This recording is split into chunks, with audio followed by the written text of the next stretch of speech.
আজকের এই সম্বর্ধনা সভার সম্মানিত সভাপতি, উপস্থিত সম্মানিত প্রধান বক্তা,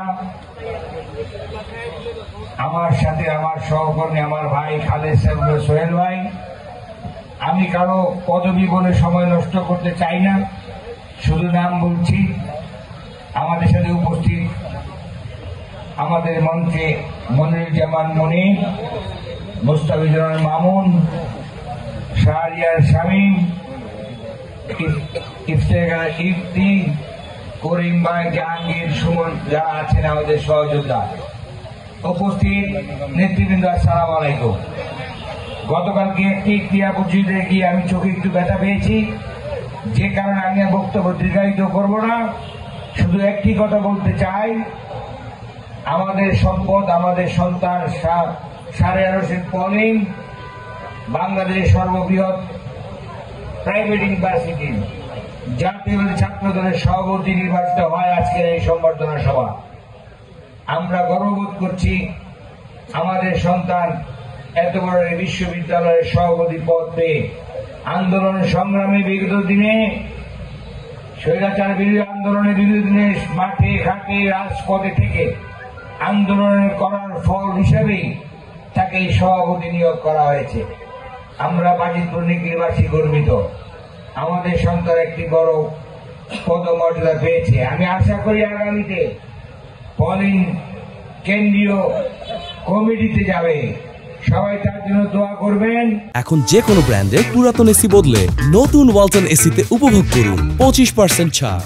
একটা মিটিং এ বক্তৃতা দিকে বলছিলাম, কারণ আমি যখন ক্লাস 4-এ পড়ি তখন 74-এ এই বাজিতপুরের মুজিব বাহিনী তাণ্ডব আমি চোখে দেখেছিলাম। আমি তখন প্রাইমারি স্কুলের ছাত্র। আমি সেদিন মনে মনে প্রতিজ্ঞা করেছিলাম, আমার যাই করি না কেন, আমি যদি বড় হই আওয়ামী লীগের বিরুদ্ধে, দুঃশাসনের বিরুদ্ধে আমি আমার অবস্থানকে সুদৃঢ় করব, আমি আমার রাজনীতি যদি ভবিষ্যতে করি। এবং আমার সেদিন পলি এবং আমার ছোট মেয়ে জগদা থেকে আমার একটা কথা মনে হয়েছে, এই ছোট্ট শিশুরা যেদিন আমার মতো বড় হবে সেদিন এই ফ্যাসিস্ট সরকার বাংলার মাটিতে টিকে থাকতে পারবে না। আর বাস্তবতা তো তাই হয়েছে। যাই হোক, আমি আমার কথা আর বাড়াবো না। আমরা বিগত 17টি বছর আন্দোলন সংগ্রাম করে এই ফ্যাসিস্ট সরকারকে দেশ থেকে বিতাড়িত করছি, এবং তাকে বিতাড়িত করতে গিয়ে আমাদের বাজিতপুর নিকলিতে অসংখ্য নেতা কর্মী জেলে গিয়েছে, নির্যাতন নিপীড়ন সহ্য করেছে। কিন্তু আমি সেদিন দেখেছি আমাদেরকে ছায়া দিয়েছে শেখ মুজিবুর রহমান ইকবাল সাহেব, যিনি দীর্ঘ 25 বছর যাবৎ বিএনপির রাজনীতির সাথে সম্পৃক্ত।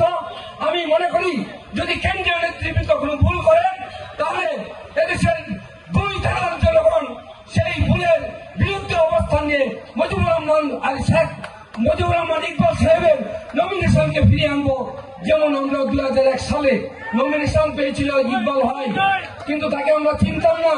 তখন আমরা বলেছিলাম, ইকবাল ভাই আপনাকে আমরা চিনি না। আমরা মঞ্জু ভাইয়ের বিরুদ্ধে পক্ষে অবস্থান নিয়ে রাজপথ রেলপথ অবরোধ করে মঞ্জু ভাইকে আবার আমরা নমিনেশন ফিরিয়ে এনেছিলাম। কারণ কোন কারণে বিএনপির বাইরে আমরা নমিনেশন চাই না। আমি মনে করি বিএনপির বাইরে যদি নমিনেশন হয় তাহলে আমাদের জাতীয়তাবাদী দল বাজিতপুর নিকলিতে দুর্বল হবে।